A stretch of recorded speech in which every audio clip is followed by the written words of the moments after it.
नमस्कार, स्वागत है आपका विंध्य भारत में। मैं आपके साथ साक्षी गुप्ता। आइए बढ़ते हैं खबरों। आचार्य राजीव जाने माने भविष्यवक्ता हैं। इन्होंने पिछले वर्षों में जो भी भविष्यवाणी की है वह सही साबित हुई। मैकेनिकल इंजीनियर से आध्यात्म और ज्योतिष के क्षेत्र में आए आचार्य राजीव का कहना है चंद्रमा की महादशा शुरू हो गई है। 8 जुलाई 2023 से शुक्र की अंतर्दशा शुरू हो गई है।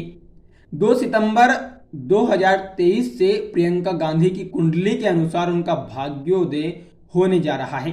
3 सितंबर 2023 से 2045 तक उनके राजयोग के सबसे अच्छी ग्रह दशा होगी। यूट्यूब के 4 PM चैनल को दिए गए एक साक्षात्कार में उन्होंने कहा, भारत को 15 अगस्त 1947 को रात 12:01 पर आज़ादी मिली थी। भारत की कुंडली सोरस लग्न की है। चंद्रमा की महादशा कुंडली में चल रही है। 8 जुलाई 2023 से शुक्र की अंतर्दशा शुरू हो गई है जो 2025 तक रहेगी। उन्होंने कहा, प्रियंका गांधी की कुंडली के अनुसार 2 सितंबर 2023 से 2025 तक शुक्र की अंतर्दशा रहेगी।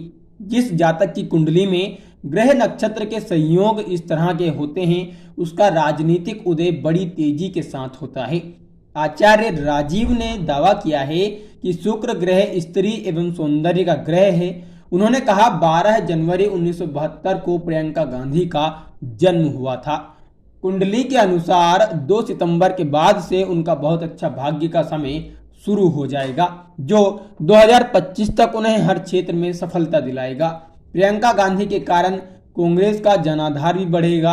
प्रियंका गांधी विपक्षी दलों की नेता के रूप में भी स्वीकार होंगी। आचार्य राजीव का कहना था, प्रधानमंत्री नरेंद्र मोदी का भाग्य महिलाओं के सामने कमजोर है। उन्होंने कहा कि पश्चिम बंगाल और तमिलनाडु के चुनाव में ममता बनर्जी से वह दोनों चुनाव हारे। जयललिता जब मुख्यमंत्री थी तब भी मोदी को पराजय का सामना करना पड़ा।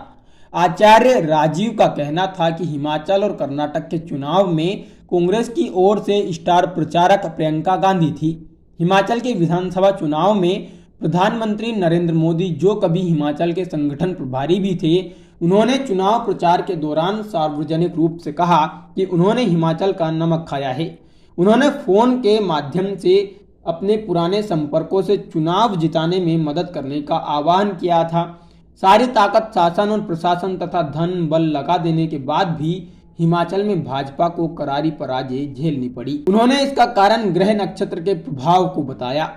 कुछ समय पूर्व राजनीति में सक्रिय होने के बाद भी प्रियंका हिमाचल में लोकप्रियता के शिखर पर बैठे प्रधानमंत्री नरेंद्र मोदी को चुनौती दे रही हैं और उन्होंने पराजित भी किया। यह सब उनकी कुंडली के ग्रह के भाग्य के फल के कारण ही संभव हो पाया। कर्नाटक में भी प्रधानमंत्री नरेंद्र मोदी ने प्रचार प्रसार में अपनी पूरी ताकत लगा दी। केंद्रीय मंत्री, सांसद, राष्ट्रीय अध्यक्ष JP नड्डा, गृह मंत्री अमित शाह के साथ उन्होंने भी दर्जनों रैलियां और जनसभाएं की। धन बल, मीडिया एवं तंत्र का उपयोग किया। बजरंगबली के नाम पर ध्रुवीकरण का प्रयास हुआ।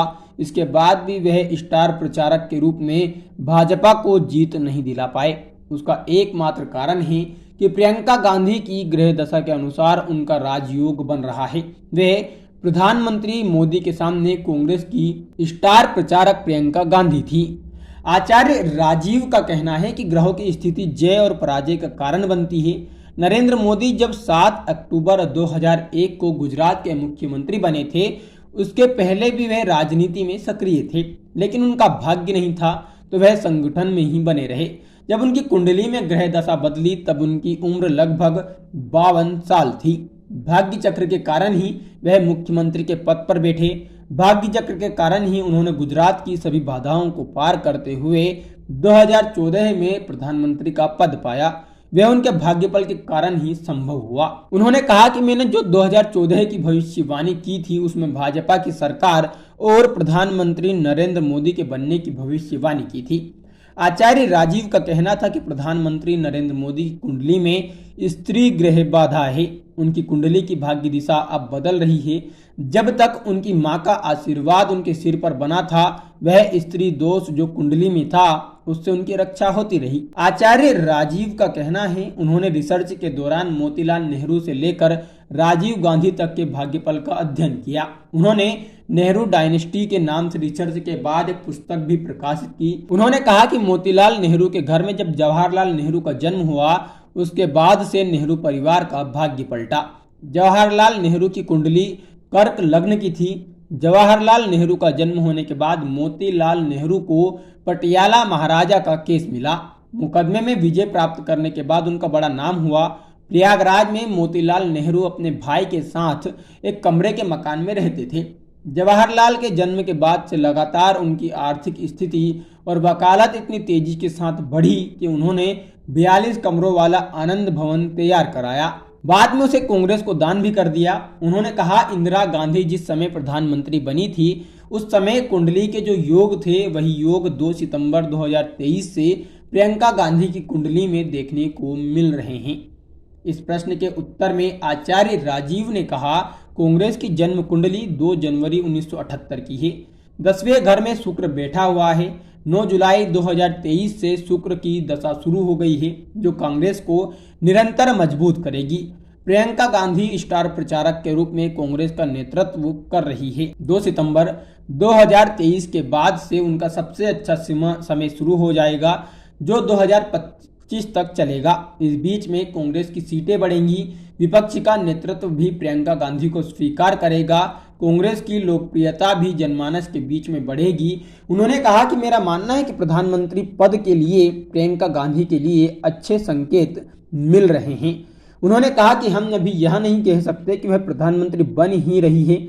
जैसे ही लोकसभा चुनाव की अधिसूचना चुनाव आयोग जारी करेगा, उस समय वह भविष्यवाणी करेंगे प्रधानमंत्री कौन बनेगा। उन्होंने इसके पहले मध्य प्रदेश, छत्तीसगढ़, राजस्थान में कांग्रेस पार्टी की सरकार बनने की भविष्यवाणी की है। तेलंगाना के बारे में उन्होंने कोई स्पष्ट राय अभी नहीं दी है। उन्होंने चुनाव अधिसूचना जारी होने तक इंतजार करने को कहा है। आचार्य राजीव ने कहा, नेहरू गांधी परिवार की लगभग सभी जन्म कुंडलियों का अध्ययन किया है। उन्होंने कहा, जवाहरलाल नेहरू के जन्म के साथ इस परिवार का राजयोग शुरू हुआ। जवाहरलाल नेहरू से अच्छा राजयोग श्रीमती इंदिरा गांधी का था। राजीव गांधी बहुत संवेदनशील प्रधानमंत्री थे। राहुल गांधी भी अपने पिता से ज्यादा संवेदनशील राजनेता है। उन्होंने कहा, राहुल गांधी और प्रियंका गांधी दोनों की कुंडली का विस्तृत अध्ययन किया है।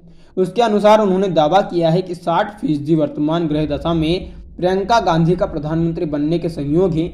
वहीं राहुल गांधी लगातार राजनीति में सक्रिय बने रहेंगे, लेकिन प्रधानमंत्री के पद पर उन्हें काम करने का अवसर अभी नहीं मिलेगा। फिलहाल के लिए इतना ही। खबरों का सिलसिला लगातार जारी है, बने रहिए हमारे साथ। नमस्कार।